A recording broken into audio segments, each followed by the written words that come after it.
জামায়াতের একজনের কথা বলি, জামায়াতের নায়েবে আমির ডক্টর তাহের, ওনাকে আমার অনুরোধ থাকবে ওনার ব্যাপারে জামায়াত যেন খুব বেশি সতর্কবান হন, কারণ এই লোক ভারতের লবিং মেনটেন করেন। বিসমিল্লাহির রহমানির রহিম। বিশিষ্ট ইউটিউবার জনাব ইলিয়াস হোসেন বিদেশ থেকে ইউটিউবের মাধ্যমে এই জাতির বিভিন্ন ক্রান্তিকালে উল্লেখযোগ্য ভূমিকা পালন করেছেন, সেই জন্য আমি তাকে ধন্যবাদ জানাই। এবং তিনি একজন অত্যন্ত জনপ্রিয় ইউটিউবার, সেই জন্য আমি তার প্রশংসা করি।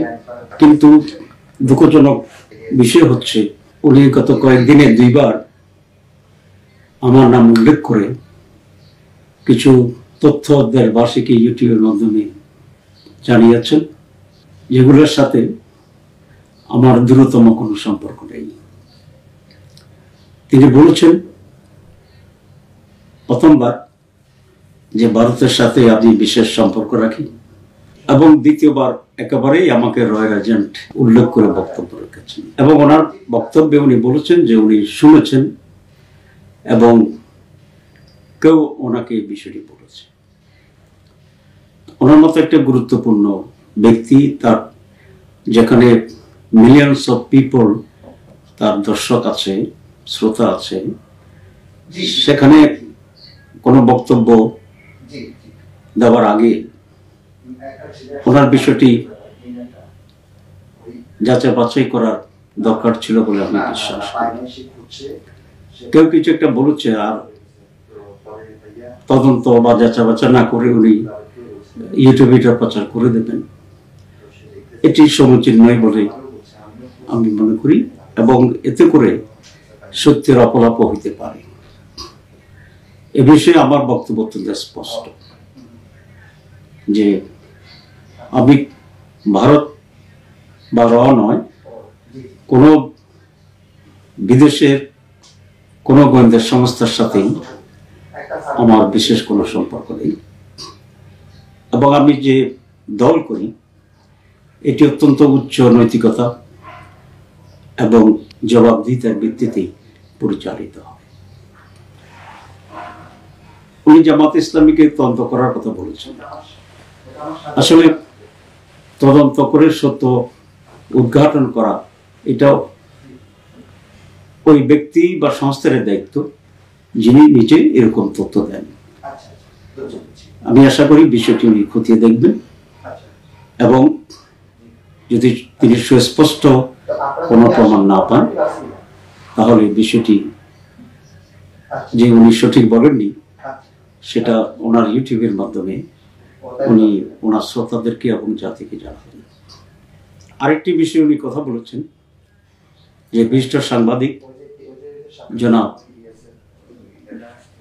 নাইমুর রহমান সাহেব 5 আগস্টের পরে আমার বাসায় আশ্রয় নিয়েছিলেন এবং ওনাকে ভারতে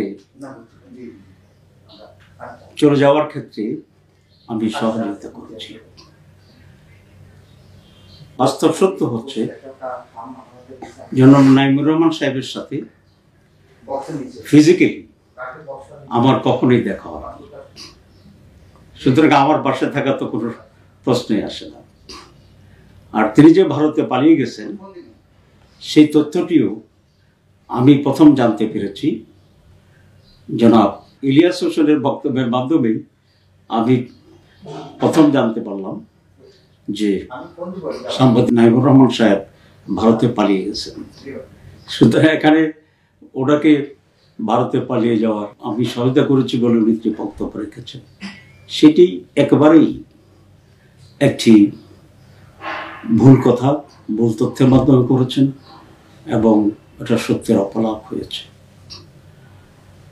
ওনার মতো একজন গুরুত্বপূর্ণ ব্যক্তি যে কোনো বিষয়ে বা যার বিষয়ে